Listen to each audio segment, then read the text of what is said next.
Se você está estudando para provas de tribunais que caem a matéria de processo penal, como por exemplo o TJ do Rio de Janeiro, o TJ do Pará, TJ do Rio Grande do Sul, dentre outros concursos, especialmente de TJs também, a gente tem uma surpresa muito especial para você aqui nesse vídeo.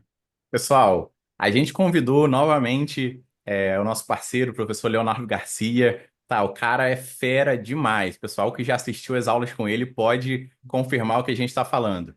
Ele vai dar uma aula de processo penal, tá? Especificamente sobre citações e intimações no processo penal, que é um tema recorrente, né? Quando tem cobrança de processo penal, por exemplo, nesses concursos que o Júnior mencionou. É um tema recorrente, é importante saber isso muito bem, tá? Então a gente fez esse convite, o professor carinhosamente aceitou e está aí com a gente. Então a aula do cara é o máximo, é sensacional. Depois vocês assistam e deixem aí nos comentários, que com certeza vocês vão gostar, tá? Só antes da gente passar para. São duas aulas, tá? Vão ser divididas em duas aulas, então essa aqui vai ser a primeira. E antes da gente começar essa primeira aula, só para deixar um convite para vocês, tá? Virando o mês agora, nos dias 7, 9 e 11 de abril, sempre às 8 horas da noite, 20 horas, vai começar a nova edição da Semana da Aprovação Garantida, tá? É um evento 100% online, 100% gratuito, tá? Que a gente vai conversar com vocês. É um evento dividido em três aulas. Uma dia 7, uma dia 9 e um dia 11 de abril.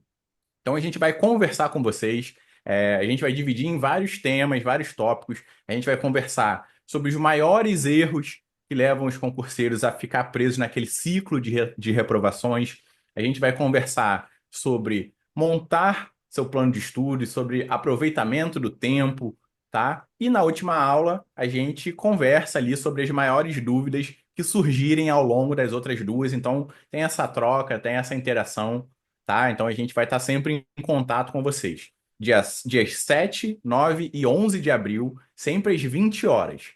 Beleza? A gente faz essa live aí, divide em três aulas e conta com vocês lá, tá? O link vai ficar aí na descrição para você acessar com calma. É isso aí. Ou então, se você quiser acessar diretamente o link, né, é aulas.mentedeconscurseiro.com/inscrição, mas é sem tio e sem cedilha, fica barra inscrical, né? Beleza? Então, sem mais delongas agora, vamos deixar você com a aula do professor Leonardo Garcia. Então, roda a vinheta.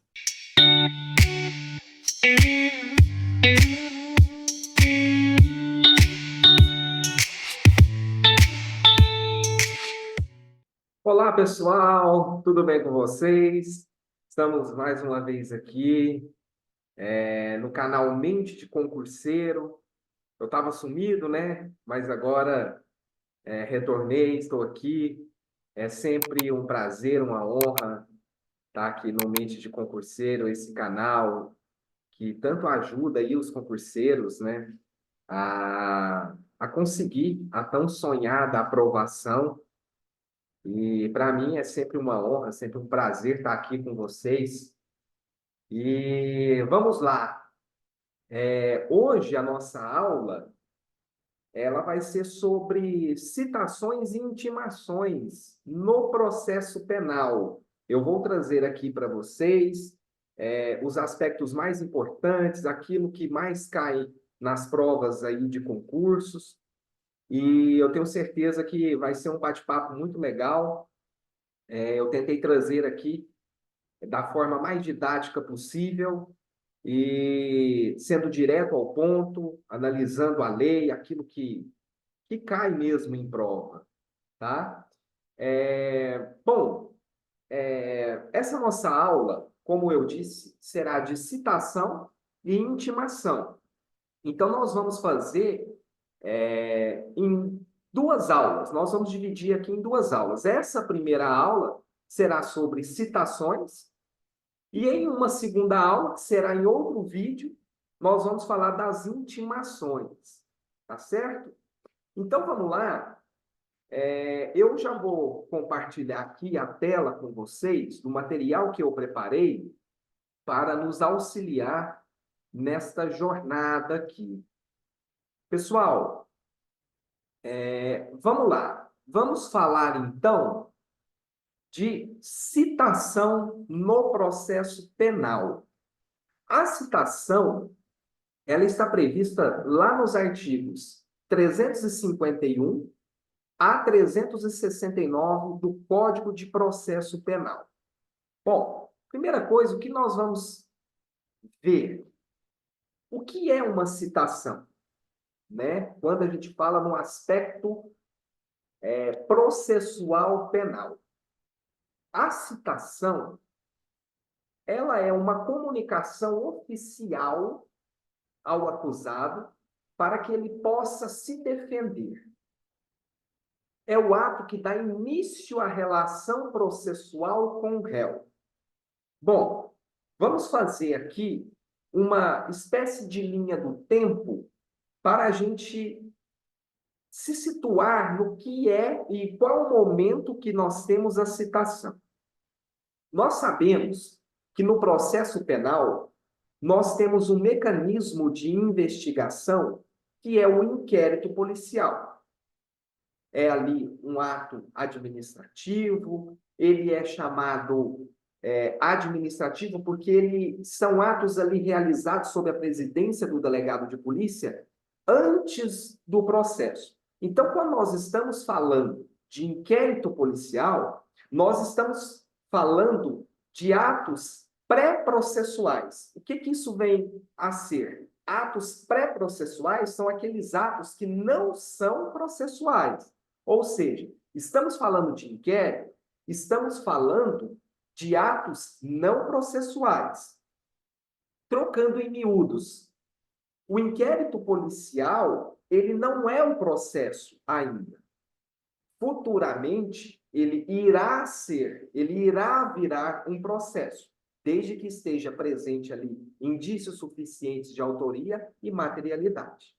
Bom, quando o Ministério Público, em regra, quando nós estamos falando de uma ação incondicionada, ou seja, que o representante do Ministério Público que vai oferecer a denúncia para o juiz, tá? O juiz vai aceitar essa denúncia ou não, tá bom? Mas vamos supor que o juiz aceitou essa denúncia, e o que ele tem que fazer? Ele tem que citar o réu para dizer para o réu que está correndo contra ele, ou melhor, que iniciou-se contra ele um processo judicial na esfera penal. Tá bom? Então, como eu disse aqui, é a comunicação oficial ao acusado para que ele possa se defender. É o ato que dá início à relação processual com o réu. Que relação processual que é essa? Você tem a figura do juiz e você tem a figura das partes. No nosso exemplo, o Ministério Público oferecendo uma denúncia, o réu sendo citado para oferecer a sua defesa. Entendeu essa relação processual? Então, é o primeiro ato que se faz para com o réu para que ele tenha ciência de que está ocorrendo um processo contra ele. Beleza? E qual que é a finalidade da citação? Bom, é garantir a ciência da acusação, o que eu disse aqui para vocês. O réu ele tem que ter ciência de que está ocorrendo contra ele um processo judicial. Se ele não tem essa ciência, em regra, esse processo é inválido, pelo princípio da ampla defesa e do contraditório. Ele tem que ter ciência que contra ele corre um processo judicial. E o que eu trouxe aqui para vocês no seu material? Para assegurar o contraditório e a ampla defesa. Isso está previsto lá no artigo 5º, inciso 55 da Constituição Federal. Então, a finalidade da citação, garantir ciência da acusação, o réu precisa saber que está correndo contra ele um processo e assegurar o contraditório e a ampla defesa. É através da citação que eu vou assegurar esses dois institutos, que o réu vai poder se defender. que o réu vai poder ser ouvido, tá bom? Essa é a finalidade, então, da citação. Agora vamos já adentrar nos aspectos que mais caem em prova, ou seja, as modalidades de citação. Aquilo que eu trouxe para você até aqui foi conceito e finalidade, é para você já montar na sua cabeça o que significa citação. Você entendeu o que significa, você entendeu o que é uma citação, agora nós vamos para as modalidades, o que efetivamente vem caindo aí nas provas, tá bom? Primeira modalidade de citação que o Código de Processo Penal traz, ela é chamada de citação pessoal. Está prevista lá no artigo 351 do CPP. Essa citação pessoal, ela é feita por mandado através de um oficial de justiça. Muito cuidado aí, meus queridos. Não é mandato, é mandado. No Poder Judiciário, a gente fala que o juiz expediu um mandado. Mandato é o político, o cargo, né, que exerce um mandato jurídico, um mandato ali na direção de alguma empresa, enfim, é diferente de mandato. Então, essa citação pessoal, ela é feita por oficial de justiça através de um mandado. Isso se o réu for encontrado na comarca. O que isso quer dizer? Se o réu for encontrado ali na cidade em que está acontecendo o processo criminal contra ele. Tá bom? Então, veja, tem um processo criminal contra o réu. Ele precisa ser o quê? Ser citado. Entendemos isso. Essa citação é feita através de um oficial de justiça por um mandado de citação. O juiz vai mandar, cite-se o réu, para oferecer a sua defesa e também tomar conhecimento. Em regra, isso é feito por oficial de justiça se o réu for encontrado ali na comarca. Uma dúvida muito recorrente é que isso cai em prova e você não vai errar. Professor, o oficial de justiça vai lá, comparece ao endereço do réu e diz que precisa citá-lo para que ele tome ciência de que contra ele está ocorrendo uma ação penal. O oficial de justiça vai pedir que ele assine o mandado, ou seja, que ele assine comprovando que ele tem ciência de que ele recebeu aquela citação. Ele pode recusar a assinar o mandado? E se ele recusar? Isso acontece muito na prática. O oficial de justiça está ali, o réu vê que está acontecendo um processo contra ele, e ele diz, eu não vou assinar nada, eu não vou assinar isso aí, não. E aí, ele pode se negar a assinar? Se ele se negar a assinar, tudo bem. O ato ele vai se complementar da mesma forma, pois o oficial de justiça ele tem fé pública. Então, o oficial de justiça vai lavrar ali um termo dizendo que citou o réu, porém o mesmo não quis assinar o mandado de citação. O que é o ideal? O oficial de justiça chamar algumas testemunhas, chamar ali 2 testemunhas. Olha, eu citei o réu, vocês são testemunhas de que ele está citado. Então, ele pode se recusar a assinar? Pode, mas o ato se completa da mesma forma. Beleza? Outra modalidade de citação é a citação por carta precatória, prevista lá no artigo 353 do CPP. Pessoal, só fazendo um parêntese aqui. Como nós vamos tratar aqui das citações e das intimações em outra aula, mas é de suma importância que você leia a lei seca. Então, da citação, você vai ler dos artigos 351 ao artigo 369. Então, é de suma importância que você leia a lei. Você vai perceber que quando você ler a letra da lei, e geralmente isso cai em prova, a letra fria da lei, isso vai te dar um poder muito grande, tá? E a letra da lei, ela é muito didática nesse aspecto. A partir do momento que você entende o que é uma citação, e eu estou te explicando isso agora, para que serve uma citação, quando você lê a lei, fica muito claro, fica muito tranquilo. Então, para a sua prova, não deixe de ler a lei. Você vai terminar essa aula aqui, você vai terminar a aula de intimações que nós teremos depois, e você vai ler a lei. E você vai entender tudo, eu tenho certeza. Tá bom? Voltando aqui, outra modalidade de citação é a citação por carta precatória.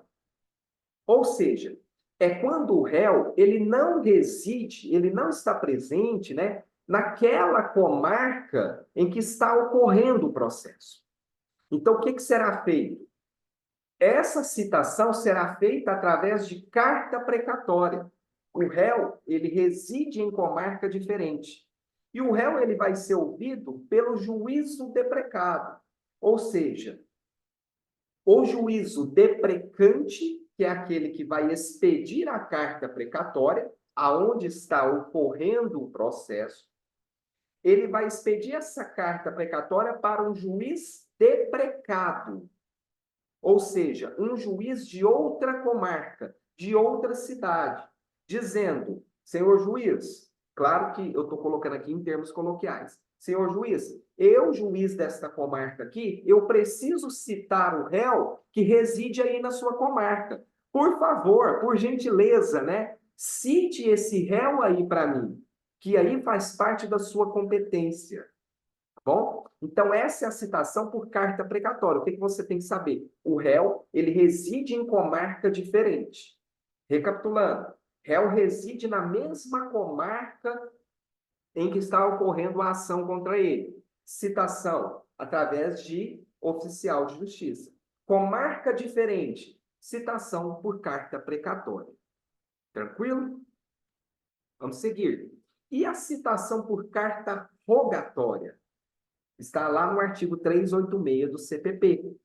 É quando, meus amigos, o réu reside no exterior. Veja, carta precatória.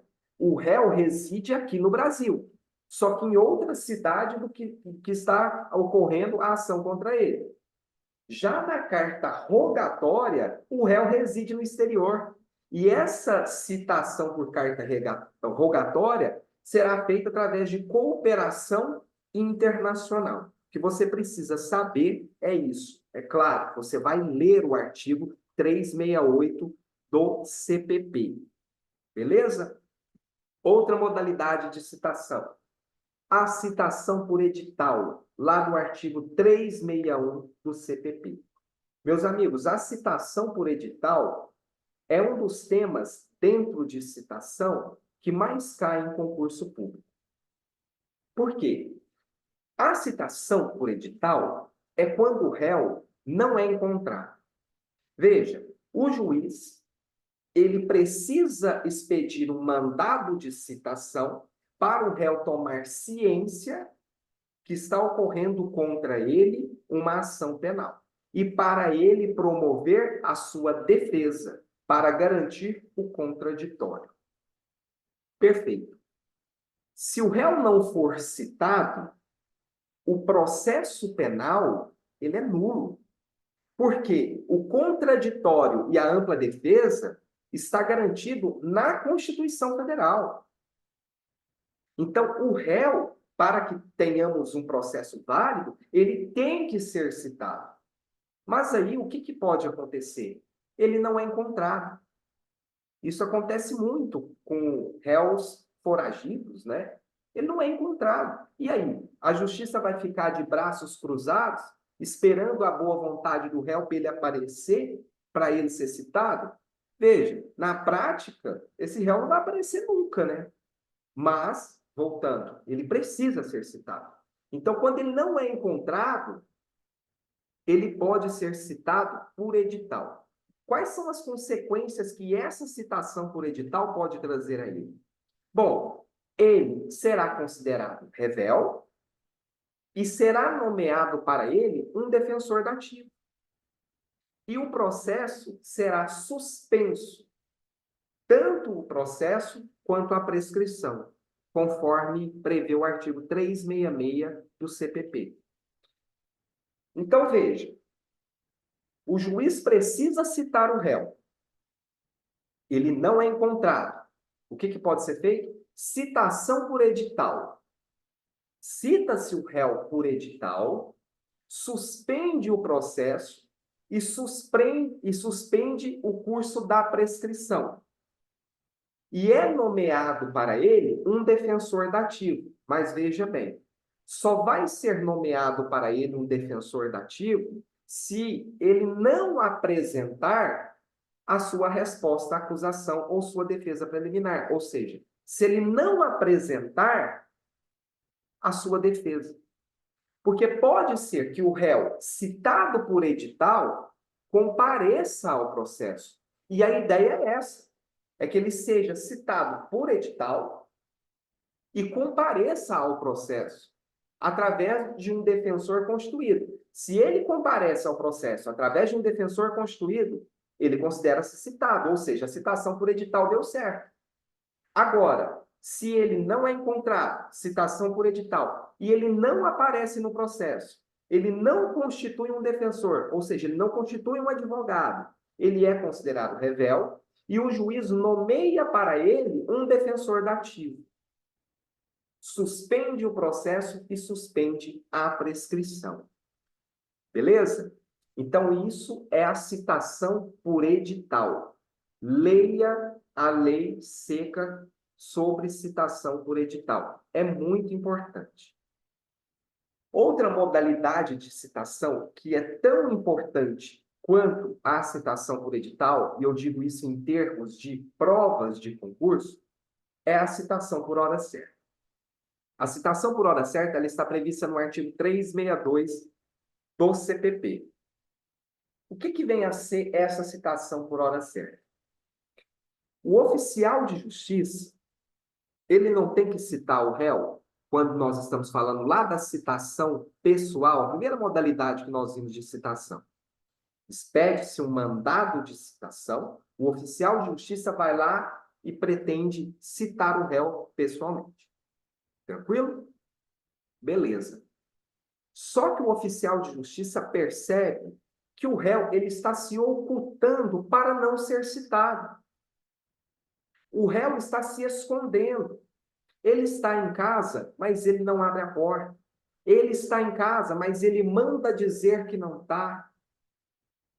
Então, quando o oficial de justiça perceber que o réu está se ocultando para não ser citado, isso vai depender da diligência do oficial de justiça, vai depender ali da espécie de faro, né? Da experiência dele. Ele pensa, esse réu, ele está se escondendo, ele não quer ser citado, ele está sabendo que está que está correndo contra ele uma ação penal. Então, ele está se ocultando para não ser citado. O que pode ser feito? Citação por hora certa, que é um procedimento específico. E você vai ler o artigo 362 e seguintes do CPP e você vai entender perfeitamente depois que eu te explicar isso aqui. Bom, regras. O oficial de justiça ele deve suspeitar da ocultação e certificar. Então, ele vai certificar que, ele vai relatar que ele suspeita que o réu está se ocultando para não ser citado. E aí, meus amigos, acontece o pulo do gato, feito pelo oficial de justiça. O que é? Ele vai marcar dia e hora para retornar e vai chamar testemunhas ao ato. Vamos exemplificar que você vai entender. Então, o oficial de justiça está tentando citar o réu, beleza? Ele percebe que o réu está se ocultando para não ser citado. Vamos pegar um exemplo que toda vez que o oficial de justiça vai em determinada residência, alguém diz que, o réu não está. O réu saiu. Vamos colocar no nosso exemplo um vizinho. Ah, o réu mora aí, o fulano mora aí, mas ele não tá. Ele saiu, ele trabalha o dia inteiro, de vez em quando ele vem, não vem. Aí você percebe e fala assim, cara, esse camarada, esse sujeito, né, ele está se ocultando. O que o oficial de justiça vai fazer? Ele vai chamar o vizinho e falar assim, vem cá, avisa para o réu que no dia tal e na hora tal eu vou voltar aqui. Eu vou voltar aqui e eu vou citar ele. Se ele não estiver aqui para ser citado, eu vou promover a citação por hora certa. Ou seja, se ele não estiver aqui, eu vou chamar uma testemunha para o ato e eu vou dar ele por citado. Porque ele está se escondendo, ele está se ocultando. O oficial de justiça já percebeu isso. Então, essa é a citação por hora certa. O oficial de justiça, ele perde a paciência, né? Ele fala, no dia tal e na hora tal, eu vou vir aqui. E se ele não aparecer aqui, se ele não me receber, se ele não for citado dessa forma, que seria a forma pessoal, eu vou dar ele por citado. Porque eu estou combinando, eu estou avisando que no dia certo e na hora certa eu vou vir aqui. E aí o oficial de justiça vai chamar testemunhas para testemunhar que, olha, estou aqui, estou dando por citado o réu. E aí o que começa a acontecer? Começa a acontecer o prazo dele, né? O prazo para ele apresentar uma defesa preliminar, uma resposta à acusação, para ele apresentar ali a sua primeira defesa. Então, essa é a citação por hora certa. A citação por hora certa é legal, né? Então, assim, eu costumo dizer que é quando o oficial de justiça, ele percebe ali que o réu está se ocultando e ele perde a paciência. Fala, pô, já vim aqui várias vezes e o réu tá de brincadeira? Não quer ser citado? Então, eu cito ele por hora certa. Bom, entendeu isso? Agora que você entendeu o que é, leia o artigo 362 e seguintes do CPP, que vai ficar muito claro na sua cabeça. Bom? Vamos trazer aqui agora regras gerais de citação. Ou seja, além daquelas modalidades de citação que caem em prova e você não vai errar, em nome de Jesus, você não vai errar, porque você entendeu e leu a lei, meu amigo, minha amiga, você não erra. Você não perde questão por isso. E cai, viu? E cai em prova. Eu vou trazer aqui para vocês, meus queridos, as regras gerais de citação. Lá no artigo 360 do CPP, ele trata sobre o local da citação. Então, aonde ocorrerá a citação? Preferencialmente na residência ou domicílio do réu. Agora, se o réu estiver preso, ele será citado no presídio. O oficial de justiça vai lá no presídio e cita ele. Então, veja. Réu solto, residência ou domicílio. Réu preso, ele deve ser citado no presídio. Tranquilo? Gente, isso cai muito em prova. E existe muita pegadinha com relação ao réu preso, dizendo que se o réu estiver preso, ele não será citado, ou ele será citado por hora certa. Eu já vi prova, questão de prova mencionando que se o réu estiver preso, cita alguém próximo a ele, cita o CAD, que é o cônjuge ascendente, descendente ou irmão. Nada disso. Réu preso, a citação ela fica até mais fácil. Vocês concordam? Porque ele está preso, ele está lá, trancado. O oficial de justiça vai lá no presídio e cita ele, mano. É lógica, tá bom? Então toma cuidado com isso. Preferencialmente, residência ou domicílio do réu. Réu preso, citação ocorre no presídio. Vamos lá. Não se realiza citação em dia de domingo, feriado ou à noite, salvo réu preso. Muito claro e didático isso, né? Não se realiza citação em domingo, feriado ou à noite, salvo réu preso. Aí pode ser citado. Início do prazo para apresentação de defesa preliminar ou resposta à acusação, aquilo que eu havia falado para vocês. Quando o réu é citado, começa a correr o prazo para ele apresentar sua defesa preliminar ou resposta à acusação. Então, o que que acontece na prática? O réu é citado, ele sai correndo atrás do advogado, se ele já não tiver.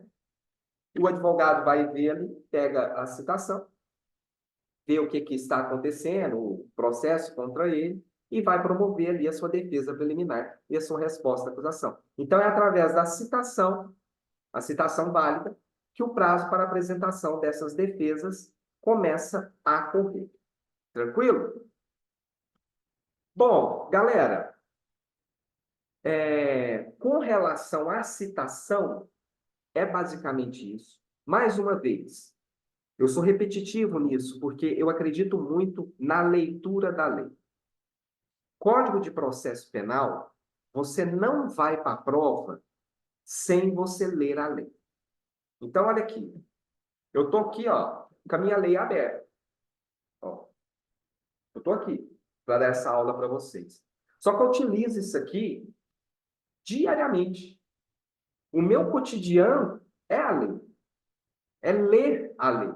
Você que vai fazer uma prova, então você vai abrir ali, título 10, artigo 351 do CPP. Ele vai falar da citação. Depois, lá no 370, ele vai falar das intimações. 370 ao 372. É mais curtinho. Então, leia a lei. A partir desta aula, você já vai ter uma boa noção sobre citação. E quando você ler a lei, você vai entender tudo. Eu te garanto. E quando você se deparar com uma questão sobre citação em uma prova de concurso, provavelmente, vai ser letra de lei. Eu estou falando que toda questão de concurso público sobre citação e intimação é letra de lei? É claro que não. Seria muito temerário da minha parte dizer isso. Eu estou dizendo que a maioria dessas questões, quando cai a letra de lei. Então, quando você lê a lei e se depara com a questão, você já sabe, fala assim, isso aqui está certo, ou isso aqui está errado. Então, esse é o poder de ler a lei.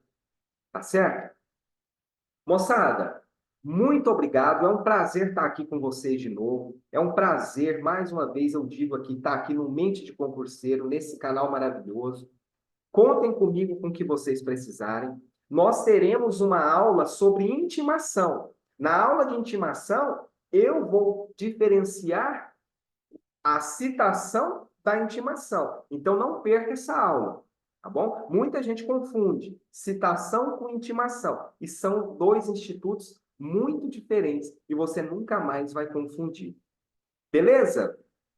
Meus amigos, muito obrigado, muita fé aí na caminhada e na jornada. Fiquem com Deus, e o que precisar, pode contar comigo aqui, tá bom? Um abraço, tchau, tchau.